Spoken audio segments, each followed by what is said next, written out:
The houses were still standing, wooden frames darkened by years of salt air, roofs sagging but intact, doorways open as if someone had just stepped outside and never returned.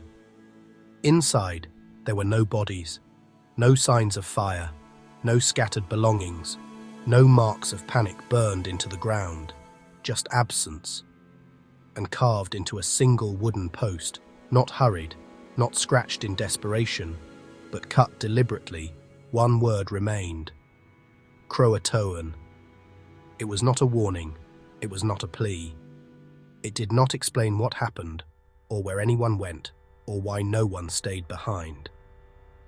When the relief party finally reached Roanoke Island, more than 100 men, women and children were gone. Not hidden, not buried. Gone so completely that it looked as though the settlement itself had exhaled and emptied. How does an entire community disappear without violence, without graves, without leaving behind fear? And why leave a word that explains nothing at all? Before Roanoke became a mystery, it was a plan. England wanted permanence in a new world, not a raid, not a temporary camp, a settlement that would last long enough to grow into something stable. The people chosen for the colony were not soldiers expecting battle. They were families, craftsmen, laborers, children, people who believed their lives could be rebuilt somewhere else. They packed tools instead of armor, seeds instead of weapons. They brought routines with them, habits of ordinary life, the quiet assumption that work and patience would be enough. The Atlantic crossing was framed not as an ending, but as a beginning. Life in the colony was meant to be repetitive and calm. Timber houses raised by hand, fires kept low against the wind, food grown, traded, preserved, days shaped by work, weather, and waiting. They expected hardship. They did not expect disappearance. The colony depended on supply ships from England. That dependence was understood. Ships would come and go. News would travel slowly. Absence would be uncomfortable, but temporary. When the governor left to secure additional supplies, the settlers stayed behind. They watched the ship pull away from the shoreline until it became a shape, then a point, then nothing at all. They returned to their routines. Seasons passed, fields were tended, repairs were made, children grew older. The island remained unchanged. Nothing in that rhythm suggested an ending. But the ship did not return. Delays accumulated far beyond what the colonists had planned for. Weather intervened. Conflicts elsewhere took priority. Decisions were made far away by people who could not see the shoreline they were affecting. Years passed without contact. By the time a relief expedition finally arrived, expectations had hardened into fear. They anticipated desperation, hunger, signs of collapse. Instead, they found quiet. The settlement stood empty, but not ruined. Structures remained where they had been built. There was no sign of a hurried escape. Houses had been dismantled carefully, supplies removed, the space cleared with intention. It did not look like a disaster.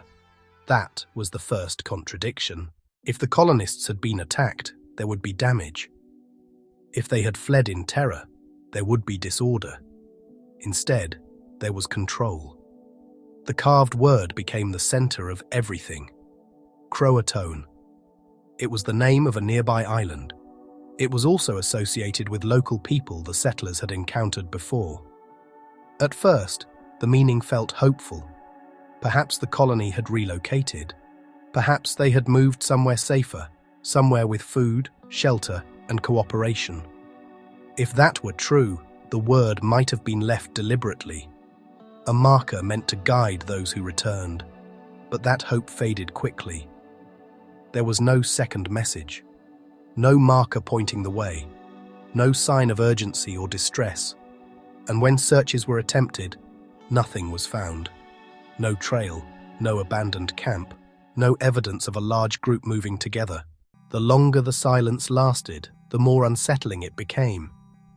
Entire communities do not move quietly. People argue, they hesitate, they leave things behind. Roanoke did not.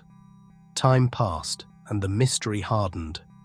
One explanation suggested that the colonists integrated with nearby communities, that they survived by dissolving into something else. This theory explains the lack of violence.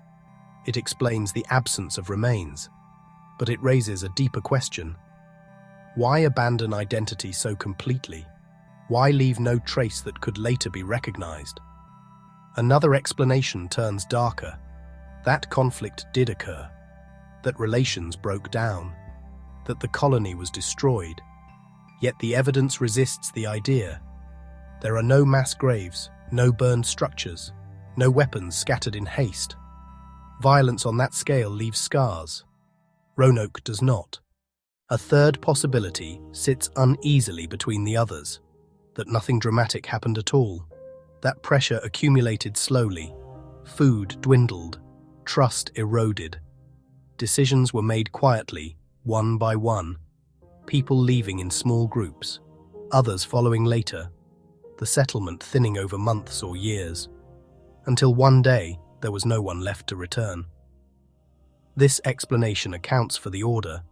It explains the absence of panic, but it introduces the most unsettling thought of all, that an entire community could disappear without a single moment worthy of record.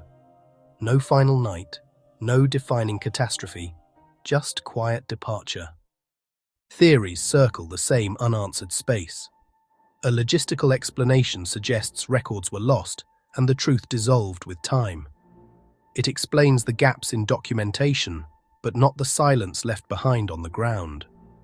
A human explanation suggests fear, mistrust, or coercion. It explains motive, but not the lack of evidence.